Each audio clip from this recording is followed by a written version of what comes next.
신약성경 170면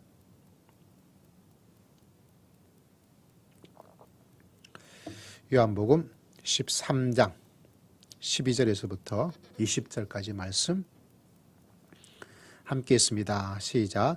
그들의 발을 씻으신 후에 옷을 입으시고 다시 앉아 그들에게 이르시되 내가 너희에게 행한 것을 너희가 아느냐?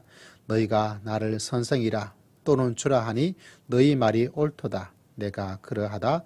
내가 주와 또는 선생이 되어 너희 발을 씻었으니 너희도 서로 발을 씻어 주는 것이 옳으니라.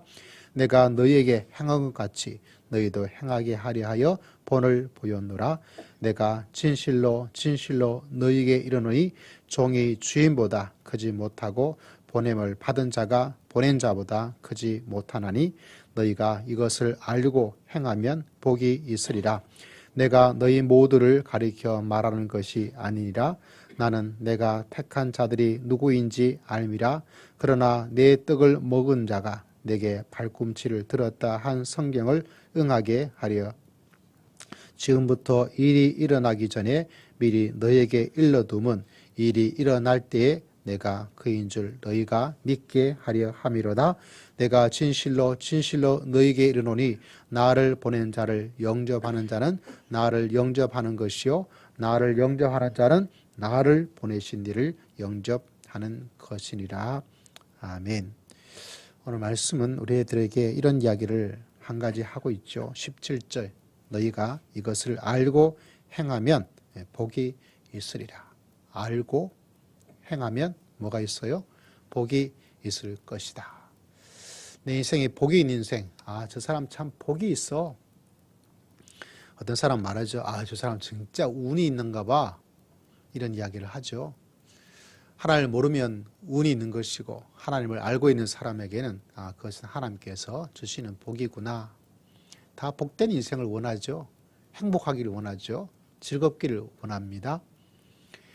여러분, 그러나 어떻게 하면 내가 행복한 인생이 될 수 있을까?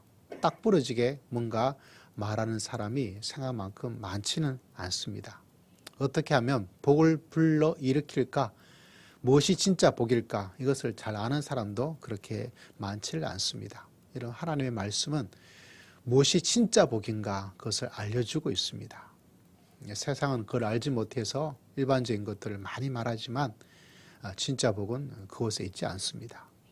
또 그 복이 어떻게 나에게 복을 만들어주고 복된 인생을 살려면 어떻게 해야 될까? 그것을 알려주는 것도 많지 않습니다.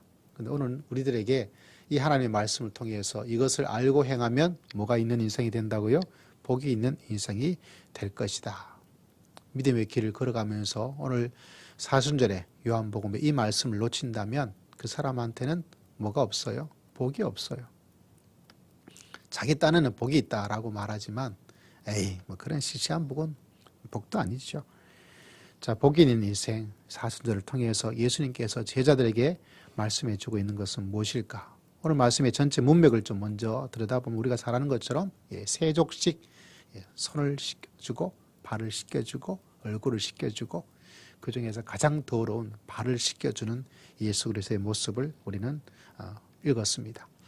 또 예수님의 제자들이 베드로를 대표해서 말하죠. 처음에는 아닙니다. 발을 씻겨주다니 거절하죠. 왜 거절하냐면 예수님께서 주님, 선생님, 주님이나 선생님이란 분이 그 당시에 그 제자들과 그 하인 같은 사람들에게 발을 씻겨준다는 것은 이거는 문화적으로 맞지 않아요. 그건 이상해도 아주 이상한 거예요. 전혀 맞지 않아요. 이게 아니죠. 이게 아니죠. 이렇게 이야기하죠. 제가 목회를 하면서도 목회자가 뭘 하면 이건 아니죠. 목사님이 하실 일은 아닙니다. 제가 굳이 안 해야 될 일이 정해져 있는 것도 아니잖아요. 또 종종 성도들에게 밥을 좀 사드릴 때가 있는데 대부분 성도님들 많이 하시는 말씀이 자기가 신앙생활하면서 목사님한테 밥 얻어먹긴 처음이라고 해서 제가 최초로 밥을 사주는 사람이 되어서 제가 굉장히 기분이 좋을 때도 있어요. 이런 일을 할 때 아니죠. 그것도 아니라 이렇게 겸장의 말씀을 하시는데 이건 더하죠. 발을 씻겨준다는 것 전혀 아닌 것들. 물론 종종 어떤 교회에서는 새해 성구 영신 예배를 드릴 때 목회자와 장로님들이 성도들 몇 사람들 전부 다는 하기 어려우니까 이렇게 세족식을 하는 그런 의식을 하면서 예수님의 본을 따르려는 그런 모습을 가지는 것도 있습니다. 근데 베드로가 이제 거절합니다. 왜? 전혀 맞지를 않으니까. 그러니까 그 거절 가운데서 예수님께서 말합니다. 아니다. 이렇게 말씀 또 하시니까 그러면 제 손도 얼굴도 머리도 좀 다 씻겨주십시오. 이렇게 이야기합니다. 또 그러니까 예수님께서 또 그것도 아니래요. 그 베드로가 생각하고 있고 제자리에 생각하고 있고 우리가 생각하는 것과는 다른 어떤 것이 있습니다. 왜냐하면 그 당시에 사람들이 생각하는 것은 베드로를 통해서 요한이 말씀해 주고 있는 것은 발을 씻는다, 손을 씻는다, 우리가 생각할 때는 깨끗하게 하는 것이죠. 저도 밖에 있다가 집에 나가면 저희 아내와 우리 딸이 이야기합니다. 여보, 아빠 손 씻고 와. 손 씻으래. 그래서 코로나 시대에 되어져서 집에 가면 꼭 손을 씻죠. 제가 여러분에게 꼭 손을 잘 씻으라고 또 비누칠을 해서 잘 깨끗하게 해야 된다고 말은 하는데 말은 여러분에게 알려드리면서 제가 못할 때가 정말 많이 있어요. 한 30초를 씻으라 그러는데 급해서 30초가 뭐예요? 그냥 슉 하고 비누칠 하라 그러는데 비누칠 안 하고 있어서 너무 빨리 나오면 다시 갔다가 씻고 오라 그래서 다시 나가서 2번 씻을 때가 종종 있어요. 왜 그렇게 합니까? 깨끗하게 하는 것이죠. 제자들도 동일합니다. 깨끗하게 해야 된다. 율법에 정결하게 하는 것. 근데 예수님께서 오늘 보여주고 있는 모습은 정결의식이 아니다. 그것을 알려주고 있습니다. 단지 깨끗하게 하는 구약의 율법을 지켜나가는 것이 전혀 아니다라고 하나님께서 예수님께서 말씀해 주고 있는 것을 바라보게 됩니다. 그래서 예수님께서 12절에 있는 것처럼 내가 너에게 행한 것을 너희가 아느냐. 아니 이걸 모르는 사람이 어디 있어요. 근데 실제로는 몰랐어요. 이건 단지 구약의 율법을 따라 정결하게 해주는 어떤 그 당시에 문화적으로 행하고 있는 종교적, 가정적인 깨끗한 정결의식으로 생각하고 있기 때문에 그걸 아느냐. 그게 아니라는 이야기를 하나님께서 예수님께서 행하고 보여주고 알려주고 있는 것을 바라보게 됩니다. 14절에 너희도 서로 발을 씻어주는 것이 옳다라고 말씀해 주고 있죠. 15절에 있는 것처럼 너희의 행한 것 같이 너희도 행하게 하려는 것이다 라고 이야기를 해주고 있습니다. 무엇입니까? 그것은 바로 서로 섬겨주고 서로 사랑해주고 섬겨주고 사랑해주는 것은 무엇입니까? 그 사람의 가장 치부, 그 사람의 가장 더러운 것, 그거를 뭐 해주는 거죠? 사랑하고 섬겨주는 거예요. 이것이 예수님께서 우리에게 가르쳐주고 있는, 이것을 알고 행하면 뭐가 있다고요? 복이 있을 것이다. 복이 있을 것이다. 여러분 굳게 생각하고 다짐하셔야 됩니다. 내 입의 말을 통해서 어떤 다른 사람의 약점, 어떤 다른 사람들의 치부, 어떤 다른 사람의 더러움이 내 입을 통해서 절대로 나가도록 하지는 않겠다. 할렐루야. 그것이 알고 행하면 복이 있습니다. 알고 행하면 복이 있어요. 열심히 기도하고 열심히 예배를 드리고 열심히 교회를 충성하면서도 복이 없는 인생이 있습니다. 뭐냐? 이거예요. 저 사람의 더러운 거, 저 사람의 추악한 거.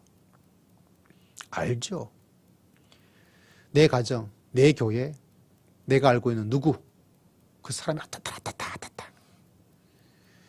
여러분 섬겨나간다는 것, 또 감춰준다는 것, 씻어준다는 것, 깨끗하게 해준다는 것. 에이 더러워, 태태태. 아이고 저 인간 저렇게 하고 있대. 너 몰랐지? 너 이거 들어봤어? 그건 일반적인 사람들이 하는 이야기지 예수 그리스도를 따르는 십자가의 사순절의 사람들이 행할 모습은 아닙니다. 여러분 그것이 정의로운 일도 여겨지죠. 여러분 예수님이 정의를 위해서 오셨다면 우리들의 더럽고 추한 것을 다 까발릴 거예요. 그게 아닙니다. 제자들에게 정말 필요한 것은, 예수 그리스도를 따르는 하나님의 사람한테 필요한 것은 무엇이냐? 서로 씻겨주고, 씻겨줄 때 어디를 씻겨줍니까? 제일 더러운 것, 제일 추악한 것, 제일 약점인 것, 제일 부족한 것, 잘 못하는 것. 그걸 가지고 여러분 우리가 덮어주고 씻겨주고, 여러분 이것이 바로 예수 그리스도를 믿고 예수 그리스도를 따라가는 제자의 모습인 줄을 믿습니다. 지금 온 교회가, 온 성도들이 이 말씀을 반대로 행하고 있어요. 더럽다고. 자, 봐라. 더럽지. 얼마나 더러운지 알아? 이 사람이 얼마나 더러운지 알아? 앞에서 이렇게 해놓고 뒤에서는 어떻게 하고 있는지 알아? 가슴의 아픔을 가지고, 사랑의 마음을 가지고, 애정을 가지고 나가는 게 아니에요. 우리는 일반적인 사회적 어떤 기준이 있죠. 사회적 모습도 있습니다. 그것도 나름대로 의미가 있어요. 그러나 우리는 예수 그리스도를 따라 믿음의 길을 걸어가는 하나님의 교회요, 예수님의 교회요, 성령님의 교회요, 주의 백성인 줄을 믿습니다. 어떻게 행해야 될까요? 바로 예수님께서 가르쳐 주신 대로 행하면 됩니다. 그때 뭐가 있습니까? 복이 있을 것이다. 사랑의 수고, 성김의 수고를 행하는 것. 겉옷을 벗고 허리를 동이고 씻어주는 거죠. 뽀다닥 깨끗하게 씻겨주는 것. 여러분, 이 믿음의 길을 있을 때 하나님께서 주시는 은혜의 역사가, 하나님께서 주시는 축복의 역사가 여러분 삶 속에 하나님께서 흘러 넘치도록 역사해 주실 줄을 믿습니다. 그래서 여러분, 섬김과 사랑과 덮어줌과 이해함의 길을 걸어갈 때 이게 나에게 하나님께서 축복해 주실 줄을 믿습니다. 그걸 반드시 내 머릿속에 세뇌를 시킨 것처럼 마음속에 굳게 간직하면서 믿음의 길을 걸어가는 믿음의 귀한 성도님들 다 되시기를 주의 이름으로 축복합니다. 영국에 있을 때 제가 그 지명을 잘 모르겠어요. 가빈인가 했던 그 친구가 한 명 있었는데 저보다 나이가 훨씬 많아요. 한 10년 이상, 20년 이상 많았던 것 같아요. 이게 수염이 이렇게 멋있게 있었어요. 마치 켄터키 프라이드 치킨 그 앞에 할아버지 한 분 이렇게 인자하게 이렇게 안경 쓰고 있잖아요. 그분처럼 거의 그분이었어요. 멋쟁이죠. 머리도 하얀 데다가 수염이 이렇게 덥수룩하게 있는데 지저분하지 않고 성격도 너글너글해서 다들 좋아했습니다. 그분이 여름 방학이었던 것 같아요. 제 기억에 자기 집으로 한국 학생들 몇 명을 초대를 했어요. 그래서 갔습니다. 너무 좋더라고요. 그 하루인가 며칠 묵었던 기억이 나는데 오래된 기억이라서. 근데 그 해변이 너무 멋있어요. 그 해변에 가보면 마치 에메랄드 뭐 어떠고 저떠고 말하잖아요. 바다가 깨끗해요. 진짜 오염 하나 없는. 진짜 제가 이제까지 보았던 바다 중에 두 번째로 좋아지. 첫 번째 중에 하나가 그곳이었고 또 하나는 인도네시아 갔을 때 선교여행 갔다가 마지막 식사했던 그것도 참 멋있었어요. 사진에 나온 것처럼. 근데 그곳에 있는데 그 굉장히 외지거든요. 제 고향만큼 외진 곳이었는데 그 가빈에게 물어봤어요. 너 어떻게 예수님을 알고 하나님을 알게 되었느냐? 라고 말할 때 그 지역에 복음에도 올라온 역사가 오래전부터 있었대요. 어떻게 이곳에 이 시골, 이 산골에, 이 해변가의 꼴짜기에 이렇게 이 복음의 역사가 그렇게 오래전부터 있었느냐? 요한 웨슬리 때문에 그렇대요. 말로만 들었던 그 감리교의 시작했던 이 웨슬리. 아니 어떻게 해서 그렇게 되었느냐? 저기 저 가면 광산이 있대요. 광산에. 요한 웨슬리가 활동했던 그 당시에 흔히 말하는 대도시 좋은 곳에는 국교회라고 해서 교회가 이미 다 있었어요. 근데 문제는 그 당시에 산업혁명, 광산, 석탄 필요하다 보니까 곳곳에서 광산인데 거기에 많은 광부들이 있고 많은 사람이 있어요. 근데 아무도 그곳에 가지 않아요. 왜? 이미 내 교회가 서울시내, 이미 내 교회가 대전시에, 이미 내 교회가 부산시에 곳곳에 교회가 있어서 곳곳에 목회자가 있다 보니까 굳이 어디까지 그 광산까지 와서 고생하면서 그들에게 복음을 전할 필요가 없어요. 흔히 광산이 무슨 인생이라 그럽니까? 우리나라에서 막장 인생. 그러니까 뭔가 엘리트적이지도 않고 뭔가 매너가 있는 것도 아니고 굉장히 막장 인생, 이제 거칠고 그렇죠. 많이 배운 사람도 아니고. 아무도 국교에 있는 사람들이 그곳에 복음의 이야기를 해주려고 아무도 생각하지 않았어요. 근데 웨슬리가 조랑말을 타고 온 거예요. 와서 그들에게 복음을 전해 주었어요. 그 복음의 이야기가 흘러서 그 지역까지 전해졌다. 그 이야기 듣는데 너무 감동이 되더라고요. 여러분, 웨슬리는 왜 그렇게 했을까요? 물론 다른 사람들에 대한 이야기들은 그 나름대로 이해할 만하죠. 이미 예배당이 있고 교회가 있고 성도가 있는데 굳이 마다하고 갈 필요는 없겠지만, 그러나 웨슬리의 마음속에 저 강부들, 막장 인생에 대해서 언제 매몰되어서 언제 죽을지도 모르는 그 영혼에 대한 사랑과 섬김의 마음이 있어서 그 작은 말을 타고 이곳까지 와서 복음을 전해 주었습니다. 웨슬리의 위대함이죠. 여러분, 그 가운데서 하나님의 생명의 놀라운 역사가, 축복의 놀라운 역사가 그곳에 일어나고 그것이 흘러서 지금도 그들에게 복음의 생명의 놀라운 역사가 일어나고 있다는 사실입니다. 다시 말하자면 내 사랑과 수고가 여러분 얼마나 많은 복된 인생을 만드는 것인가, 그것을 생각하는 거죠. 그래서 여러분, 우리 마음속에 남들의 발을 씻겨주는 것, 지저분한 것, 더러운 것, 섬김과 사랑의 모습을 가져나가는 것, 여러분 꼭 마음속에 기억하여서 내 인생을, 여러분의 인생을 복된 인생으로 만들면서 믿음의 길을 걸어갈 수 있는 여러분 모두가 꼭 되시기를 주의 이름으로 축복합니다. 제 목회 인생 가운데 좀 부끄러운 있던 느낌을 가질 때가 있었어요. 서울에서 목회를 부목사로 행하고 있을 때 그것도 작은 규모는 아닌데 이렇게 허드렛 일이라고 볼 수 있는 거죠. 좀 더럽고 좀 치워야 되는 일들, 성도들이 안 치우더라고요. 치울 만한데 안 치워요. 그래서 목회 전체가 이게 치웠어요. 구체적으로 뭐였던까지는 기억나지 않는데 이렇게 잔 일들이 있죠. 허드렛 일이라고 말할 수 있는 그게 있죠. 이렇게 치웠어요. 안 치우니까. 그래서 이제 거기 있다가 훨씬 훨씬 더 큰 이제 몇천 명 되는 거의 10,000명 넘는 그런 교회로 가게 되어지면서 제 작은 생각 속에 거기 가면 이런 일을 안 하겠지. 이런 일을 하지 않아도 되겠지. 왜? 사람들이 많이 있으니까. 이런 일 안 해도 되겠지 하고 내려갔어요. 근데 똑같더라고요. 이쪽에서 몇백 명 있는 교회에서 했던 그 허드렛 일이 수천 명, 10,000명의 성도가 있다라도 그런 일이 안 하더라고요.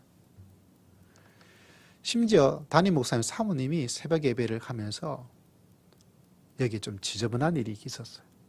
새벽에 수도 없이 많은 사람들이 지나가는데 아무도 그 일을 안 해요.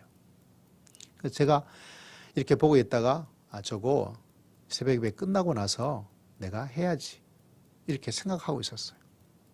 나름대로 착한 마음이었죠. 새벽에 오신 성도님들 이렇게 안내를 하면서 새벽 예배 마치고 내가 저거 치워야지 이렇게 생각을 하고 있었어요. 근데 그게 실패했어요. 왜 실패했냐면 담임 목사님 사모님이 내려오시다가 그걸 보고 나는 새벽 예배 마치고 해야지 하고 있었는데, 그래서 담임 목사님 사모님인가 봐요. 그 사모님께서는 보자마자 곧바로 가서 주변에도 수많은 아시는 분들이 다 지나가고 있는데도 집사님 저거 하세요? 권사님 저거 하세요? 말씀하지 않고 그냥 가서 그걸 하시려고 그러더라고요. 그래서 제가 불이 나게 달려가가지고 사모님 제가 할게요 하고 제가 치웠던 기억이 나요. 그러면서 느꼈던 것이 뭐냐면 제 마음속에 크다면 크고 깨달으면 깨달음을 믿고 좀 부끄러움이었어요. 왜 내가 이걸 안 하려고 그럴까? 내가 뭔데 안 해야 될까? 이런 마음의 생각이었어요. 그래서 그 다음에 마음에 생각하기를 이거는 내가 뭔가 생각을 고쳐 먹어야 되겠다. 이런 생각을 가지고 있습니다. 여러분, 믿음의 길을 걸어가면서 남들의 교회에, 사회에, 직장에 더럽고 추악한 것이 있죠. 그것만이 유일하다라고 말한 것은 아닙니다. 사람들 이끌어야 되고 또 잘못을 이야기하고 고쳐야 될 것도 있어요. 근데 어떻게 하면 섬김과 사랑의 모습을 가지고 살 것인가? 많은 안타까움은 뭐냐? 바로 이것이 없죠. 이것을 알고 행하면 뭐가 있다 그랬어요? 17절 같이 읽습니다. 시작. 너희가 이것을 알고 행하면 복이 있으리라. 복이 있으리라. 너희가 이것을 알고 행하면 복이 있으리라. 이거를 여러분 마음속에, 여러분 생각 속에 꼭 집어넣으시고 내 남은 인생을 이것을 알고 행하여서 복된 인생, 복이 있는 인생, 복이 있는 가정, 행운이 있는 인생처럼 복이 있는 인생, 복이 있는 교회. 할렐루야. 얼마나 참 좋습니까? 여러분, 이것이 바로 믿음의 길이요, 은혜의 길이요, 생명의 길이요, 사순절의 길이요, 예수 그리스도를 따라가는 십자가의 길인 줄 믿습니다. 내 마음이 이것을 싫죠. 내 생각이 이것을 거부하죠. 왜냐하면 우리는 본능적으로 이런 걸 별로 안 좋아해요. 그죠? 대접받고 힘든 거 안 하고 싶고 수고 안 하고 싶고 폼 내고 싶고 남들 앞에서 드러내고 싶고 고함치고 싶고 멋있잖아요. 그러나 예수님은 그렇게 살지 말라 그럽니다. 그거는 너에게 인생에 복이 안 된다. 그렇게 살면 너에게 축복이 안 된다. 너에게 행복이 안 된다. 너에게 주어지는 하나님의 하늘부터 내려주신 은혜가 너희 가운데 없게 될 것이다. 여러분, 이 사실을 꼭 마음속에 기억하여서 십자가의 길을 따라갈 수 있는 믿음의 귀한 교회가, 믿음의 귀한 성도님들 다 되시기를 주의 이름으로 축복합니다. 우리 주의 말씀을 기억하고 우리 주여 한번 외치고 다 함께 통성으로 간절히 기도드리겠습니다. 주여, 하나님 아버지, 우리에게 복된 인생을 열어주신 하나님께 감사와 찬송과 영광을 주옵니다.